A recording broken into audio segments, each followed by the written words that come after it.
Hello there, welcome to another episode of Regular Beer Reviews, where regular doesn't refer to the beers being reviewed, but to the reviewer, myself. I'm Jesse, and tonight I'm going to be reviewing a beer I've never had before. This is from the Cocoa Beach Brewing Company. This is their Pale Ale. Oh, happy Halloween, by the way, it is Halloween. Yeah, I've never had this beer before. I've never had anything. It seems like I have had something from Cocoa Beach Brewing Company before, but I can't remember what it was. But anyway, um, Beer Advocate gives this beer a 79, which is just okay, and that's with 32 ratings. Rate Beer gives it a 70 overall, with a 57 for the style, and the bros have not had this beer. So those are pretty mediocre numbers from Beer Advocate and Rate Beer. It has an ABV of, well, on the bottle it says 6.6%. On Beer Advocate it says 6.61, so those are basically just round off at 6.6%. It has year-round availability. It is an American style pale ale. Excuse me.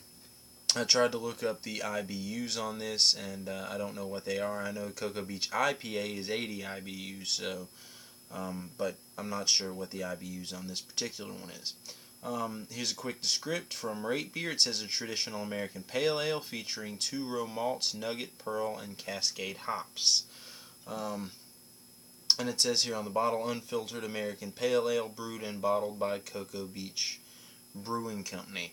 It is unfiltered. I noticed some sediment at the bottom there, but it's not a Belgian style ale, so I'm pretty sure I don't want to get that stuff kicked up. So I'm just going to do a straight pour. I'm not really sure what the etiquette on that is. If you're supposed to get that stuff kicked up, and like with a Belgian style ale, you want to get all that sediment on the bottom kicked up. I don't think you do that with a pale ale or something though. So if you know better and I'm wrong, and just comment below, let me know, tell me about it, because I want to be doing things right. But as far as I know, I don't think I'm supposed to do it, and I don't want to ruin the beer by kicking that stuff up. I've done that before with certain beers that have sediment on the bottom. You're not supposed to kick it up, and it just throws the flavor off. So anyway, go ahead and get this poured here.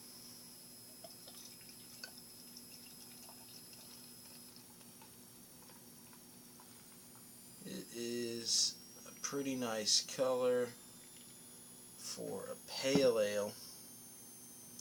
A little lighter than what I would normally expect. It's a hazy golden color, slight red tint to it, maybe about a half finger, head slightly off white, looks pretty creamy.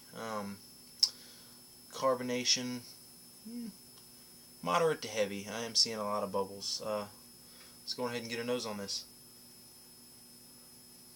Smells really sweet. The hops up front smell extremely floral. Very, very floral, almost fruity.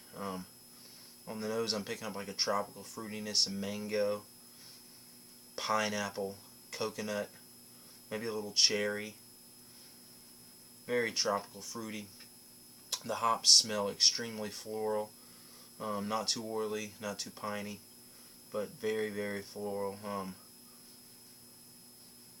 Nice bitterness to it on the nose there.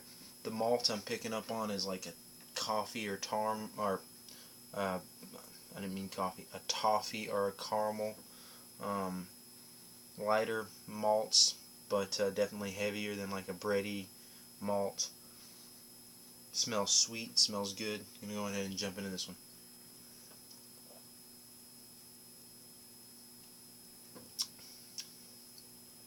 That's really good. That's really good. Excuse me. Right up front, you get that fruitiness.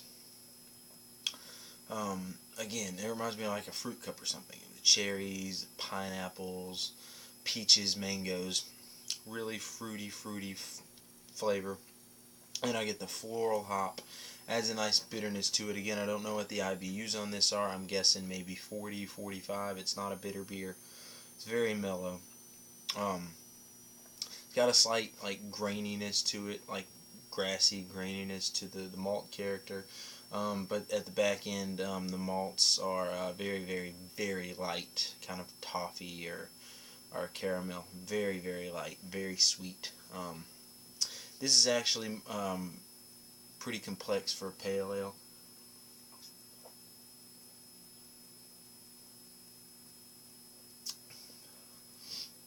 I definitely like it though. This is a pretty good beer. I definitely like this beer. It is good. The bitterness isn't too high. It's right where you want it to be for a pale ale. It's pretty complex. Like I said, for a pale ale, it's got a lot of flavor going on there. I'm loving. It's definitely got that East Coast IPA flavor. Very floral, flowery almost, like when you smell a bouquet or something. That's what the hop flavor is. That's what the hop aroma is. It's very nice, very mellow, not too carbonated, nice mouthfeel, certainly not watery by any means, but it's not overly thick. It's pretty much right where you want it to be for an IPA. I meant a pale ale. I said IPA. I meant pale ale, which they have similar mouthfeel, so, but I meant pale ale. It's right where you want it to be for pale ale. But yeah, this is a good beer. The flavor's good. The aroma's good. It has a nice mouthfeel. It's not too heavily carbonated. It's a good beer. I'm gonna give this a 9 out of 10. I know this BA gave it a 79, which is just okay, and Rate Beer gave it a 70 overall with a 57 for the style. So those are those numbers are mediocre at best.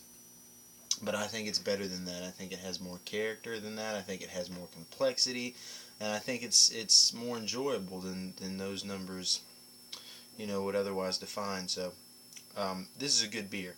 I'd say if you see it, the Cocoa Beach Pale Ale from the Cocoa Beach Brewing Company, pick it up.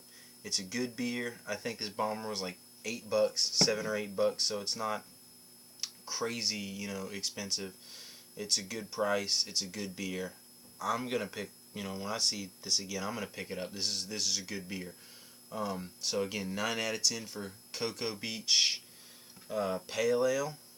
This is the first thing I've ever had from Cocoa Beach Brewing Company. I believe I may have had something else. I can't remember, but it certainly didn't disappoint. I like the art on the bottle. That kind of like a cross between a Moai from. It's like a cross between the Moai from Easter Island and the Tiki from the Brady Bunch. Yeah, that little Tiki thing on the Hawaiian episode that brought him bad luck. But yeah, I think it's a good beer.